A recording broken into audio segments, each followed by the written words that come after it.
ये भी अभी उठे हैं, ये भी अभी उठे हैं 2 दिन से ही। बीजेपी वाले भी के लिए आते हैं। क्या है, क्या राजनीति का इनकी क्या नहीं है। राजनीति पहले होती थी चौधरी आत्माराम जी के टाइम में, कामरेड सोपत सिंह के टाइम में, रामचंद्र जी के टाइम में। कितनी बेखुदी बातें करती हैं इनके लड़के, क्या क्या बातें कर रही हैं। डॉक्टर राम प्रताप के बेर हाउस से और गणेश जी के बेर हाउस से उठा कर कोयले के अंदर लेके क्यों लोगे। ये नाली का साइज 6 बीघा है और 6 बीघे के पेटे के अंदर कोई भी इस टाइम फसल नहीं कर सकता, न कोई धान बीज सकता, कोई न कोई नरमा बीज सकता।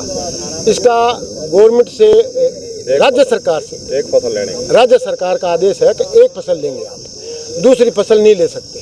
ये खुली रहेगी और उसके लिए सिर्फ पानी के लिए ये आप यूज कर सकते हैं।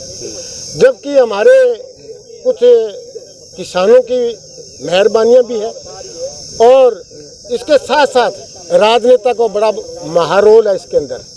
राजनेता सबसे बड़ी बात है कि जो भी राजनेता आता है और वो इसको धीरे धीरे ये 2 बीघे पे ले आए हमारी नाली को।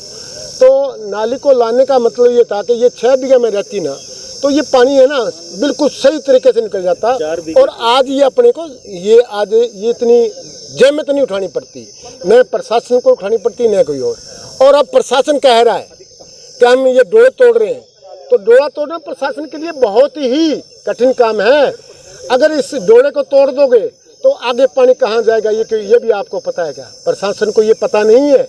1 बीघा तोड़ सकते हो, 2 बीघा तोड़ सकते हो।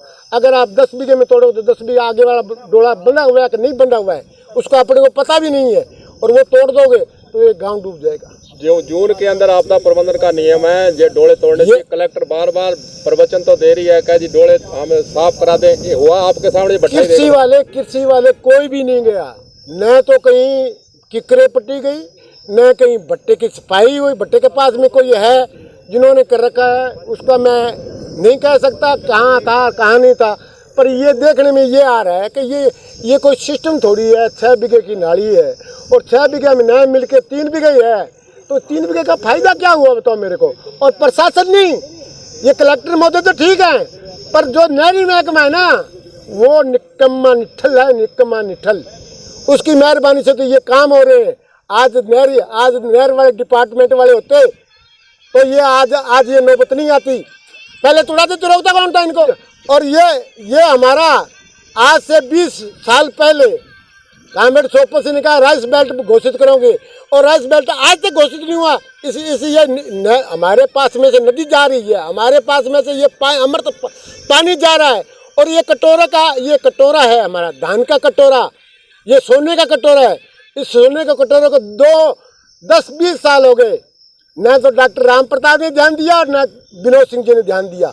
ये कोई बात थोड़ी है, धान का कटोरा तो धान का कटोरा ही रहेगा। क्या होना चाहिए सर? होना तो ये चाहिए कि ये हमारा पानी है और इस पानी का ये हनुमानगढ़ जिला धान का कटोरा है, इसको क्यों नहीं राइस बेल्ट घोषित कराते?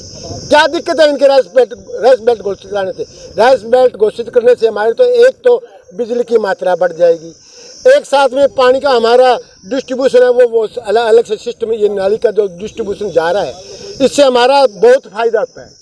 जो हमारे बोर की है इसके अंदर, उस बोर के अंदर नीचे पानी जा रहा है, कितना बढ़िया काम हो रहा है। पानी नीचे नहीं जाएगा, इससे बढ़िया क्या काम होगा।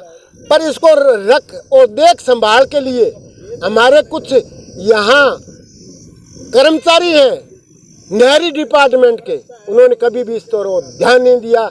इसके वजह से आज ये हमें खामियाजा भुगतना पड़ रहा है और हमारे जिला कलेक्टर महोदय डोले पे फिर रही है। मान तो नहीं रहा उसका कोई बात। तो फिर फायदा सरकार क्या है?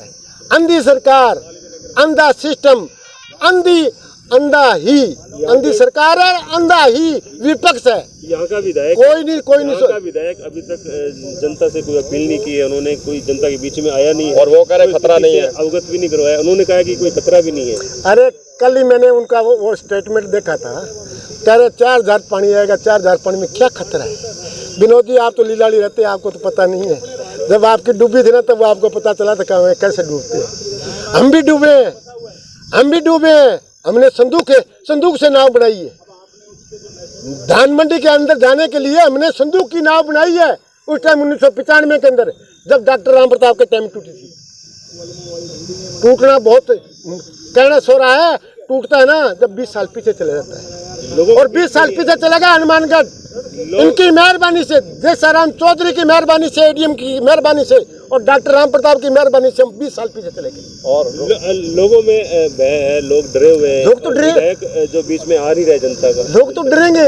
लोग अरे विधायक चुनते किस लिए, हमारे बीच में रहे, समझे क्या?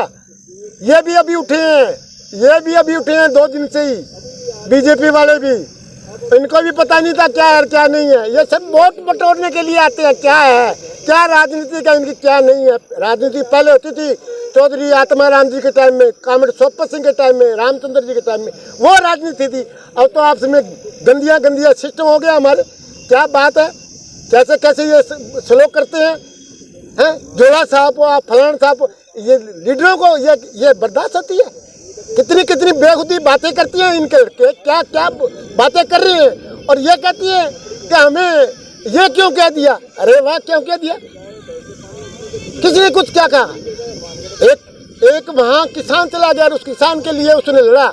ये जो यहाँ से आज आपके अड्डा रोड चिरकी गई, ये सब गणेश की मेहरबानी, प्रशासन की मेहरबानी से कोला को नरक बना दिया इन्होंने। क्यों बना दिया नरक इन्होंने? इसलिए बना दिया कि यहाँ से उठा के डॉक्टर राम प्रताप के बेर हाउस से और गणेश के बेर हाउस से उठा के कोले के अंदर ले गए। क्यों लगे वो अड्डा रोड? क्या जरूरत थी इनको? प्रशासन जगह नहीं, एक दिन में काम हो गया। इन्होंने रेडियो क्यों उठाई बाजार से? इनको क्या जरूरत थी रेडियो उठाने की? अब ये कहते हैं कि हम विकास दूत है। कल विकास दूत देखा नहीं आपने? कल विकास दूत देखा ना आपने? किस तरह विकास दूत था? इतना पानी, मेरी कार डूब गई, कार के अंदर पानी चला गया। मैंने कहा इसको वोट दो तो ये है ना विकास कर देगा, आपका हनुमानगढ़ का विकास कर देगा। गणेश राग क्यों नहीं करेगा? ऐसे ऐसे विकास करते हैं ये लोग, लगा के लुक और वहाँ बना के सफेद रंग की पट्टियाँ, और ये कहते हैं हम विकास दूत है। किस चीज का विकास दूत है ये? देश का क्या, शहर की 300 करोड़ रुपए की भूमि बेच के इन्होंने ये क्या कर दिया है, इसका पता ही नहीं था हमें। और इसको विकास दूत कहते हैं। क्या सिस्टम है इनके पास, क्या नहीं है।